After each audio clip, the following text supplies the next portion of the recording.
आसंता April 21 तारीख दिन माननीय मुख्यमंत्री ग्रीवांस राज्यस्तरीय ग्रीवांस सम्बलपुर अनुष्ठित हो।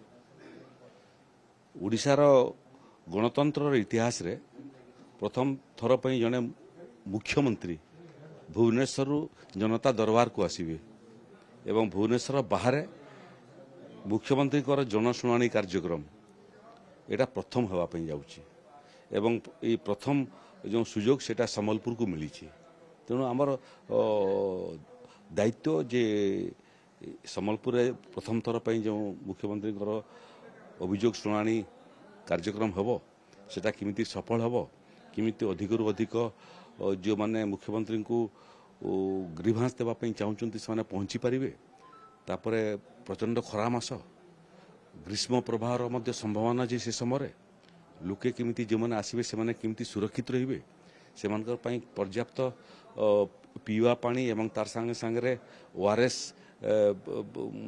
घोल दही घोल ये सबू सामग्रिक विषय आम चर्चा कर। भुवनेश्वर भी मुख्यमंत्री ग्रीवांस जो मैंने ऑफिसर दायित्व अच्छा से भी आसते एवं RDC northern division IG northern division चार्टा अविभक्त जिलार जो चार्टा जिले परिणत तार कलेक्टर माने आसते एसपी आसते कमिशनर म्युनिसिपल कमिशनर एक तो शांति श्रृंखला सहित केमती हे नंबर 1 नंबर 2 लोकंर किसी असुविधा न हो।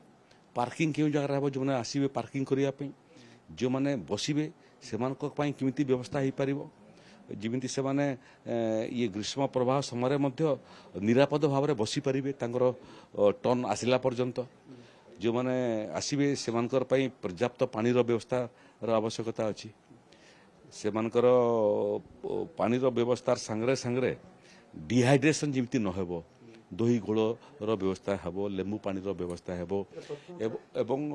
मु तो परामर्श देछि जे जो मैंने सामाजिक संगठन माने अच्छी आम इतरे काम लगे अनुरोध करूँ।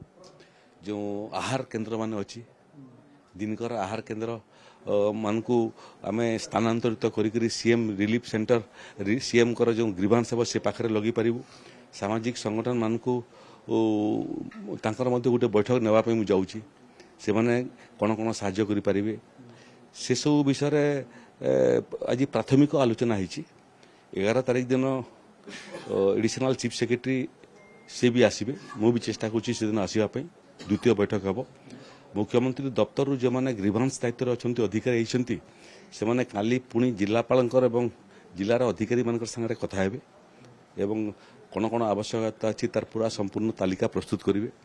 यार बाहर अविभक्त जिले में जो मैंने स्मार्ट ऑफिसर अच्छा दरदी ऑफिसर अच्छा तालिका प्रस्तुत होमें कम लगे ये सामग्रिक भाव में ओडिशा मुख्यमंत्री भुवनेश्वर जो ग्रीवांस होची सेरा राज्यर ग्रीवांस होची मु तो बसुची से ग्रीवांस रे से सम्बलपुर भी लोक जाउछंती बरगढ़ भी लोक जाउछंती झारसुगुड़ा भी लोक जाउछंती नुआपड़ा गजपति मालकानगिरी आरंभ कर सब जिले जाउछंती स्वाभाविक भाव प्रथम थर पे होची।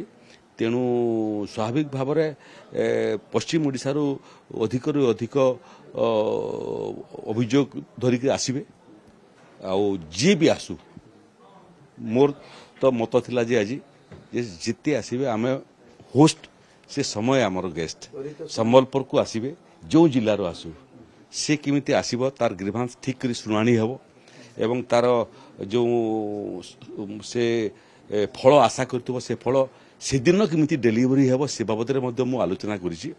3 दिन आगु रजिस्ट्रेशन आरंभ हेबो ऑनलाइन रजिस्ट्रेशन हला बेलकू जो माने सब जो समस्या को रजिस्टर करिथिबे सेटा मध्य आरडीसी को मु परामर्श देछि जे जिलापाल माने संपृक्त जिलार से समस्या को अध्ययन करी समाधान रास्ता खोजिक आसता तो द्वारा सीएम को ग्रीवांस समय टाइम नष्ट हेब ना।